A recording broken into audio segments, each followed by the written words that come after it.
الحمد لله رب العالمين والصلاة والسلام على رسوله الكريم أما بعد وقد قال الله تبارك وتعالى في القرآن المجيد أعوذ بالله من الشيطان الرجيم بسم الله الرحمن الرحيم إن يمسسكم قرح فقد مس القوم قرح مثله وتلك الأيام نداولها بين الناس صدق الله العظيم صدر علی وقار حکم صاحبان اور معزز سامعین، آج کے اس مبارک جلسے میں میرے تقریر کا عنوان علامہ اقبال کا یہ مصرع ہے، کبھی اے نوجوان مسلم تدبر بھی کیا تو نے۔ حضرات صلیبی جنگوں میں شکست کے بعد سے فکری حملوں کی یلغار ہے اور مسلمان غیر شعوری طور پر اس کا شکار ہو رہے ہیں، اور خاص طور سے مسلمان نوجوانوں کو نشانہ بنایا جا رہا ہے۔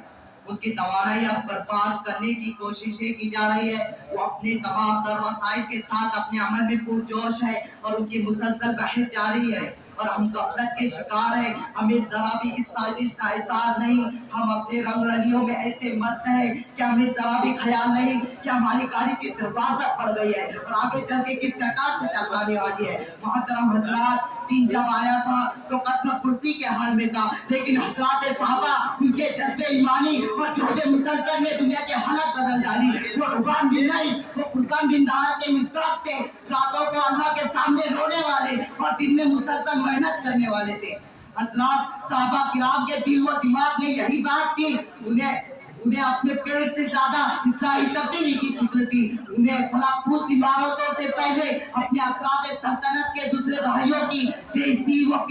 کسی کی فکر تھی، اسی لیے ان کے ساتھ سے دنیا میں ایک عظیم انقلاب آیا۔ حضرات، یہ وہ صحابہ تھے جنہوں نے خود کو انقلاب کا علم بردار تصور کیا تھا، اپنا اوڑھنا بچھونا اسلام کے نشر و اشاعت کو بنا لیا تھا۔ یہی وجہ ہے کہ وہ پورے دنیا پر چھا گئے تھے۔ آج اسی اسلامی فکر پر حملے ہو، ہمیں منظم طریقے سے کچلنے کی سازشیں ہو، ہمارے اذانوں پر پابندی لگائی جائے، ہمارے مسجدوں کو منہدم کیا جائے، ہمارے وہ مدارس اسلامیہ جو دین کے قلعے ہیں ان پر انگوش نمائی کی جائے، ہمارے مسجد اقصیٰ کو زمین دوز کرنے کے منصوبے کیے جائے، رسول اللہ صلی اللہ علیہ وسلم کے شان میں گستاخیاں کی جائے، لیکن ہماری غیرت برداشت کر لیتی ہے۔ ہمارے ذہنوں میں کوئی انقلابی کردار بیدار نہیں ہوتا، ہمارا خون منجمد ہو جاتا ہے۔ اس کی وجہ صرف اور صرف یہی ہے کہ ہمارے اندر مذہب و شریعت کی محبت نہیں رہی ہے، تو ان سے دوری پیدا ہو گئی ہے، ہم اپنی تخلیق کا مقصد بھول چکے ہیں۔ ہمیں اسلام اور اسلامی تعلیمات سے کچھ سروکار نہیں رہا، ہم نے دنیا کو اپنا نصب العین بنا لیا ہے، آخرت کی کوئی فکر نہیں ہے، رگوں میں وہ لہو باقی نہیں ہے، وہ دل و آرزو باقی نہیں ہے۔ معزز سامعین، آج مسلمان جس قسم کرسی کا شکار ہے، انہیں دنیا تیز نگاہوں سے دیکھ رہی ہے، ان کے وقار کو چیلنج کر رہی ہے۔ اسی لیے امت مسلمہ کے لیے وقت ہے کہ وہ غفلت کی نیند سے بیدار ہو جائے، اپنے اندر انقلاب تغیر پیدا کرے، خدا سے سچی محبت، اس کے رسول سے سچا عشق اور اسلام کے صحیح اصولوں کو اپنائے۔ دنیا کی تمام چیزوں سے بڑھ کر اپنی شریعت کا پاک و لحاظ ہو، اپنی اصلاح، اپنے عزیز و اقارب اور اپنے پڑوسیوں کی اصلاح اور پورے امت مسلمہ کے اصلاح کی فکر ہو، تب جا کر امت مسلمہ کے وقار کو کوئی چیلنج نہیں کر سکتا۔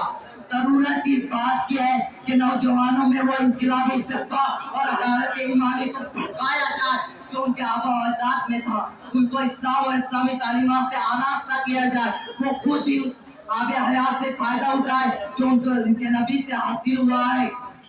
اور دنیا کو بھی سکون و ایمان کا وہ تحفہ پیش کرے جو دنیا و آخرت کا تنہا راستہ ہے۔ اگر مسلمانوں نے اور خاص طور سے نوجوانوں نے اس حقیقت کو سمجھ لیا تو وہ دین دور نہیں کہ حالات کچھ اور ہوں گے اور دنیا کے نقشے میں مسلمان ہوں گے۔ بتاؤں میں تمہیں ظالم کو یہ جرأت ہوئی کیسے، بتاؤں میں تمہیں ظالم کو یہ جرأت ہوئی کیسے، نبی کے راہ سے ہم کر گئے بے وفا ہو کر، دکھا سکتے ہیں نقشہ غزوہ احزاب و خیبر کا، دکھا سکتے ہیں نقشہ غزوہ احزاب و خیبر کا، گزارے زندگی جو ہم غلام مصطفیٰ ہو کر۔ وآخر دعوانا الحمدللہ۔ اس کے بعد میں مسائل نمبر 12 وجاہت الاسلام کا آواز دیتا ہوں کہ